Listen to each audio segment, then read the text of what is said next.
Olympian, not only a great champion, but a great man. A man who is an icon of the struggle for justice, for people of colour and for the downtrodden of all colours, and who made a stand which many of you who I can see are far too young to have known at the time. But let me address those of done certain age, of my age or older. I was 14 when John Carlos made this stand, and those of us who were committed to that stand will literally never forget how we felt that moment as we saw this great man, this great champion, with that black glove, raising that fist and asserting the power of the fight for justice for black people. We will never forget it, and neither, I think, has he. I asked him.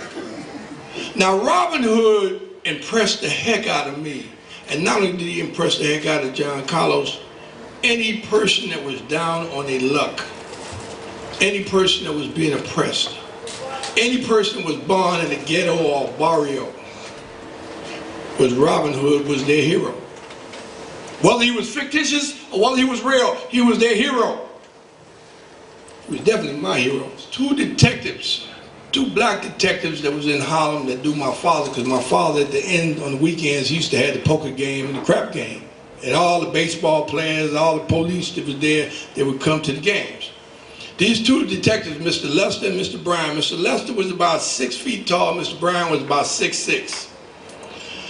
And they went to my father and they said, Earl, it's been some break-ins and we believe that John is doing these break-ins and you need to tell him. My father was the type of guy, he stopped him, he said, nah, you need to tell him. He's over there in McCoon's Park, which was right across the street from the Yankee Stadium, where they built the new Yankee Stadium, matter of fact. They went over there, they blocked the whole park off, they found me and two of my partners in there, and they told my buddies, go sit up against that fence. Johnny, you get in the middle of the field, we didn't want to talk to you. And I'm telling you this to tell you about how God got me to Mexico. So they rolled up on me and they said, listen, we got a few things to tell you. There's been some break-ins. We think we know who's doing it. We can't do anything to them until we catch them. And then they leaned up into my face real close and said, and we gonna catch them too.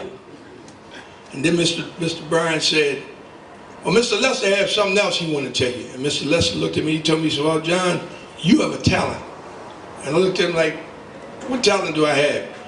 Now I knew I was a good boxer, I knew I was a good swimmer, I knew I could play basketball. But what talent are you talking about? You're a runner. And when he said I was a runner, I smirked. And Mr. Bryan smacked me on the left side, the right side of my head, and his fingers actually came off on the left side. That's how big this man was. Don't you ever disrespect Mr. Lester. I said, I'm not disrespecting Mr. Lester. But he said, I'm a runner. And I said, I'm not nobody special as a runner. I said, because I remember when he said that, my mom used to work at Bellevue Hospital at night. She came home from work one night, her stockings was all torn up, her legs was bleeding. Me and my brothers, my father, everybody was a little upset because somebody grabbed my mom's purse that night, snatched her purse. And when we was concerned about her, and my mother said, everything's all right, we just get some cure cone, whatever that stuff was, and fix it up. She said, but I got my purse back. Yeah. I was going to say that in the immediate aftermath of you making this statement, there was so much negative publicity about it. At any point did you think that the message hadn't been heard or that it wasn't worth doing? And when did you see some sort of change or awareness of what you'd done was making an impact? That's a very good question. All right, look here. Let's walk through this. We did the demonstration, right?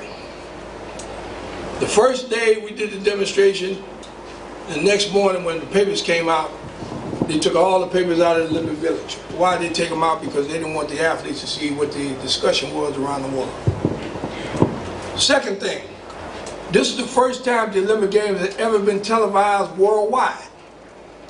What we did, the demonstration we did, was never ever done on the face of the earth that we know of. Nobody never seen anything like what we did. Those that was in the stadium had it right close, dead up in their face. Those that had it on TV had it even closer up in their face. That brings shock when you see something that you've never ever experienced in your life before. It brings fear to everybody. And then you remember, you ever go to the movies and you see the movie screen here and the first feature is gone and then the movie is real quiet and everything is dark and then all of a sudden you see this word jump up, popcorn. As quick as it jumped up, it left. That quick. And you sit there and say, oh, I want some popcorn. You think you thought it. It's called a sublime. Well, those headlines that came out after everybody had the fear factor, they're anti-American, they're black raiders, black storm-skinned troopers, black neo-Nazis, they're anti-white, they want to blow up America, they want to destroy the Olympics. Those things with the fear factor, man, just had everyone to automatically have an opinion as to who we were. They never got a chance to digest what took place before their eyes. They were being led with that carrot again. Now, why am I, as I stated earlier, an icon now? Because people had a chance to digest this thing and analyze it for themselves. It took 44 years, at least 35 years, before people started to wake up and realize that, hey man, there was a lot more to that demonstration than what they were trying to have us believe in the paper. Okay? How did you feel? Oh, on the way coming from the stand, the minute I was stepping off the stand, went through my whole body, man, just like, she's like a veil just went through my body. I'm a free man. They could never ever put chains on John Carlos again.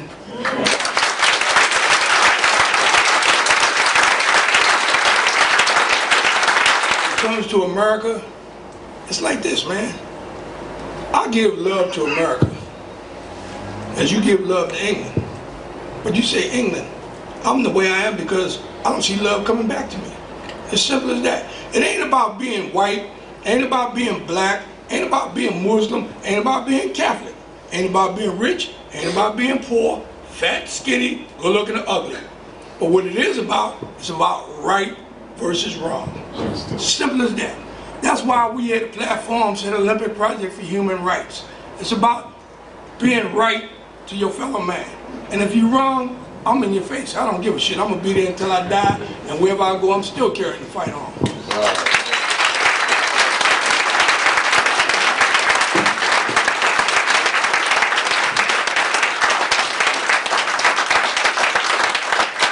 Well, I did tell you that you would be glad that you came here, proud that you were here, and you'll tell many others that you were here and you heard this great man.